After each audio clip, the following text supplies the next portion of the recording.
இலைகளில் பச்சை நிறத்திற்கு காரணமான நிறமி எது? குளோரோஃபில் அல்லது பச்சையம் என்பது தாவரங்கள் ஒளிச்சேர்க்கை செய்ய உதவும் ஒரு முக்கிய நிறமி ஆகும். இது சூரிய ஒளியை உறிஞ்சி இலைகளுக்கு பச்சை நிறத்தை அளிக்கிறது.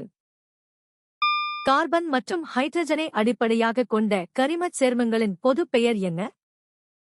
கார்பன் மற்றும் ஹைட்ரஜன் ஆகிய இரண்டு தனிமங்களை மட்டுமே கொண்டு உருவாகும் கரிமச் சேர்மங்கள் ஹைட்ரோகார்பன்கள் என்று அழைக்கப்படுகின்றன. இவை மீத்தேன், ஈத்தேன் போன்ற பல கரிமச் சேர்மங்களுக்கு அடிப்படையாக அமைகின்றன. கலிலியோ தொலைநோக்கியின் கண் லென்ஸாக பயன்படும் லென்ஸ் வகை என்ன? கலிலியோ தொலைநோக்கியில் பொருளருகு லென்ஸாக குவி லென்ஸும் கண் லென்ஸாக குழி லென்ஸும் பயன்படுத்தப்படுகின்றன. இது நேரான பிம்பத்தை தருவதோடு தொலைநோக்கியின் நீளத்தை குறைக்க உதவுகிறது. கண்ணின் எந்த பகுதி மனித கண்ணின் மிகவும் உணர்திறன் வாய்ந்த பகுதியாக விவரிக்கப்பட்டுள்ளது? விழித்திரை, ரெட்டினா, ஒளியை உணரும் ஒளி உணர் செல்களை ராட்ஸ் அண்ட் கோன்ஸ் கொண்டுள்ளதால் இது கண்ணின் மிகவும் உணர்திறன் வாய்ந்த பகுதியாகும். இது பிம்பங்களை மின் சமிக்கைகளாக மாற்றி மூளைக்கு அனுப்புகிறது. கார்னியா என்பது கண்ணின் முன்புறம் உள்ள ஒளிபுகும் படலம். இது ஒளியை விலகலடையச் செய்கிறது. அகச்சுவாசம் வேறு எவ்வாறு அறியப்படுகிறது?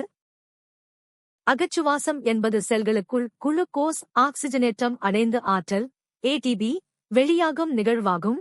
எனவே இது செல் சுவாசம் என்று அழைக்கப்படுகிறது. இது செல்களில் உள்ள மைட்டோகாண்ட்ரியாவில் நடைபெறுகிறது. உடலில் இரத்த குளுக்கோஸ் அளவு குறையும் போது என்ன சுரக்கிறது? இரத்தத்தில் குளுக்கோஸ் அளவு குறையும் போது கணையத்தின் ஆல்பா செல்கள் குளுக்ககான் ஹார்மோனைச் சுரக்கின்றன. இந்த ஹார்மோன் கல்லீரலில் சேமிக்கப்பட்டுள்ள கிளைக்கோஜனை மீண்டும் குளுக்கோஸாக மாற்றி இரத்தச் சர்க்கரை அளவை உயர்த்துகிறது. அதன் கூறுகளைப் பொறுத்து இரத்தத்தின் வரையறை என்ன? இரத்தம் என்பது பிளாஸ்மா என்ற திரவப் பகுதியையும் இரத்த அணுக்களையும் RBC, WBC தட்டுகள் கொண்ட ஒரு திரவ இணைப்பு திசுவாகும். இதில் பிளாஸ்மா 55% மற்றும் இரத்த அணுக்கள் 45% என்ற விகிதத்தில் உள்ளன. ஒரு உயிரினத்தின் உடல் செல்களை பாதிக்கும் மற்றும் பாரம்பரியமாக கடத்தப்படாத மாறுபாட்டின் வகை எது? உடற்செல் மாறுபாடுகள் ஒரு உயிரினத்தின் உடல் செல்களில் ஏற்படுகின்றன மற்றும் இவை அடுத்த தலைமுறைக்கு கடத்தப்படுவதில்லை. இவை பெரும்பாலும் சுற்றுச்சூழல் காரணிகளால் ஏற்படுகின்றன. மற்ற 3 விடைகள் ஏன்? ஒரு பொருளின் ஓரலகு நிறையின் வெப்பநிலையை 1 டிகிரி செல்சியஸ் உயர்த்த தேவைப்படும் வெப்பத்தின் அளவுக்கான சொல் என்ன? ஒரு பொருளின் வெப்பநிலையை 1 டிகிரி செல்சியஸ் உயர்த்த தேவைப்படும் வெப்பம் தன்வெப்ப ஏற்புத்திறன் எனப்படும்.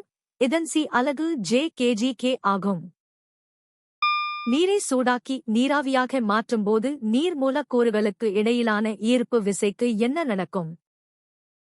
நீரை சூடாக்கும்போது மூலக்கூறுகளின் இயக்க ஆற்றல் அதிகரித்து அவை வேகமாக நகரத் தொடங்குகின்றன. இதனால் மூலக்கூறுகளுக்கு இடையிலான ஈர்ப்பு விசை குறைந்து அவை திரவ நிலையிலிருந்து வாயு நிலைக்கு நீராவி மாறுகின்றன.